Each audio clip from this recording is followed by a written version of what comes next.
Hello, hello, amis taureaux, comment allez-vous? Alors, on va faire le tirage pour les taureaux, hein. Je vais essayer d'utiliser un tarot et que ça prenne le moins de temps possible, hein, parce que le temps que ça tombe... Alors, taureau, taureau, taureau, reine de Pentacle et la grande prêtresse. Donc, on pourrait penser là à une maman et une grand-mère. Que dire pour les taureaux? La reine de Pentacle, si vous êtes sous l'énergie de la reine de Pentacle pour ce mois d'octobre, en tout cas les 15 premiers jours d'octobre. Oh zut, j'ai perdu mon truc. Voilà, c'est revenu. Alors, si vous êtes sous l'énergie de la reine de Pentacle, eh bien, vous allez savoir gérer pas mal de choses en même temps, surtout votre budget, votre famille, et vous saurez faire fructifier votre argent. Bon, ici, par exemple, par contre, avec la grande prêtresse, eh bien, on vous dit de patienter. On vous dit de patienter par rapport à une situation sentimentale, hein, puisque ici on est dans le sentimental. Et il y a des choses qui se passent en coulisses et que vous ignorez. Donc la meilleure des choses à faire, c'est d'attendre. Le 8 de coupe, lui, vous avez, comme vous le voyez sur le personnage ici, ben, il a envie de, voilà, elle a préparé son baluchon, elle a ses 8 coupes là qu'elle va laisser sur la table et elle préfère partir parce qu'elle a peut-être pas la patience d'attendre. Elle attend peut-être une réponse ou elle attend qu'une situation bouge et pourtant ici, on lui dit qu'elle doit attendre, elle doit patienter, elle doit pas trop bouger, hein, voilà. Donc, vous gérez bien votre petite maisonnée, vous gérez bien vos finances, vous les faites fructifier. Et pourtant, là, eh bien, vous allez peut-être recevoir un conseil d'une dame qui est plus âgée que vous, qui aurait peut-être l'âge de votre grand-maman, hein, et qui vous dit là de rester tranquille et pépère, parce que justement, il y a des choses qui se passent et que vous ignorez, hein. On va prendre la coupe, hein. Ben, voilà, il y a une séparation à cause d'une situation sexuelle. Séparation, voilà pourquoi vous deviez attendre peut-être pour avoir des explications. Ah ben voilà. Il y a la porte ouverte à un homme, hein, ici.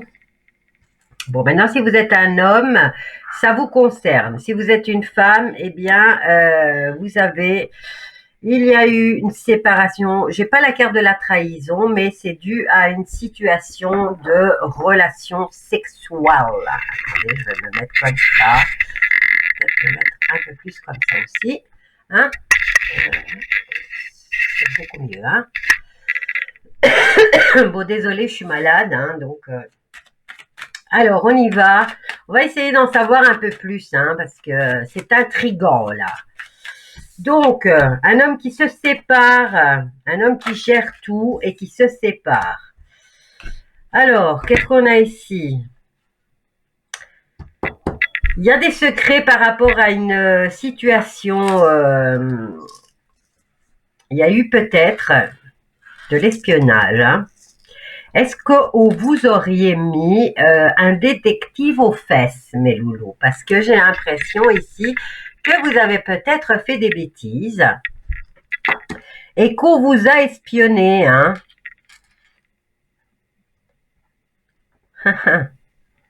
Oh là là. Ou vous avez espionné quelqu'un et vous attendez là les résultats de votre détective pour justement enclencher quelque chose. Ou c'est vous qui avez été espionné, hein, parce qu'ici on a quand même votre départ, hein, vous avez envie de fuir là, hein.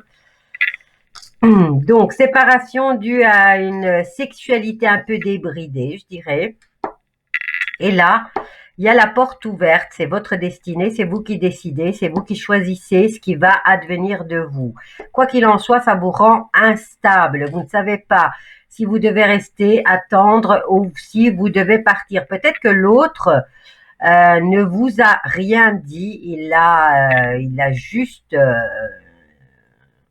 vous a juste peut-être dit on se sépare et rien d'autre. Hein. Il vous a peut-être pas donné plus d'explications, ce qui vous met dans une situation compliquée. Hein. Alors, on va essayer de savoir là par rapport à votre destinée, ce qui va se passer. Hein. Je suis à 5 minutes. Et après, on regardera quels sont les conseils par rapport à cette situation. De toute façon, si vous êtes sur cette chaîne, c'est que vous êtes devenu célibataire. Hein. Ok. Bon, ici, par rapport à votre destinée, hein, et toutes les accusations qu'on pourrait vous porter, vous voyez, vous avez la carte de la victoire. Vous saurez tout nier. Vous saurez tout retourner en votre faveur. Hein. Maintenant, si c'est vous qui avez espionné l'autre, et vous avez découvert que, eh bien, il y avait des coucheries, eh bien, vous êtes victorieux surtout. Hein, mais bon, est-ce que ça vaut la peine là de le montrer du doigt ou de la montrer du doigt? Déjà, je trouve qu'il y a assez de punitions comme ça. Hein. Mais bon, vous êtes destiné à réussir par rapport à cette situation sentimentale. Hein, mes loulous, on va voir maintenant quel est le conseil qui vous est donné, en tout cas. Par rapport à cette situation un peu délicate, j'avoue, vraiment un peu délicate, hein, ça fait pas plaisir, ça fait plaisir à personne, hein, comme je dis. Qu'est-ce que je vais prendre? Bon, on va prendre celui-là. On va prendre l'oracle des médiums. Bon, là, il y a... Ouais, ça a brisé, c'est cassé. C'est cassé, c'est cassé. Quand on essaye de réparer quelque chose qui est cassé, quand on recolle, c'est pas du tout la même chose. Hein. Hop là, voilà, une rupture de contrat là. Hein. Divorce certainement, séparation officielle. Ouais, c'est une situation toxique. Mais bon, là, il va falloir prendre, si vous voulez divorcer, hein, parce que ici, en tout cas, ça ressort, hein, l'officialisation au niveau de ce coup de canif. Bon, je dirais coup de canif donné dans le contrat, mais ici, c'est vraiment cassé. Hein. Cette situation vous empoisonne la vie, mais il va falloir quand même au niveau de l'argent, hein, il va falloir se rencontrer et discuter. Hein. Il faut qu'il y ait de la communication là, parce que... Ça a beau être toxique, mais on vous donne quand même le conseil d'essayer de discuter. Hein. Vous voyez, il y a la rencontre ici. Hein. Il va falloir discuter par rapport au financier. Hein, pour enfin avoir la paix. Hein. Bon, cette situation-là, tout de suite dans les médias, vous empoisonne. Mais ici, on vous dit de prendre votre mal en patience, de discuter, d'être ouvert au dialogue pour pouvoir au plus vite avoir la paix et signifier, officialiser cette séparation ou ce divorce. Et surtout de discuter par rapport à l'argent. Hein. Voilà, il y a un jugement qui doit être rendu. Donc... essayez de rester de toute façon calme et serein ou sereine, hein, parce que là, cette situation, ça va être officialisé. Hein. Eh bien, je vous dis bienvenue parmi nous, mes loulous, mais je suis triste pour vous parce que, voilà, j'aurais pas voulu être à votre place. Hein. On va voir ici avec la coupe. Oui, c'était des mauvaises nouvelles par rapport à beaucoup de mensonges et de non-dits. Donc, vous avez eu raison de rompre cette situation. De toute façon, quand une personne décide de vous trahir, même si vous la pardonnez, elle recommencera. Donc, elle recommencera, ça ne sert à rien. Elle se dira, elle m'a pardonné une fois. Elle peut me pardonner encore 150 000 fois. Voilà mes loulous, n'oubliez pas, abonnez-vous, partagez, likez, mettez des pouces. Je vous embrasse tous bien fort et je vous dis À bientôt!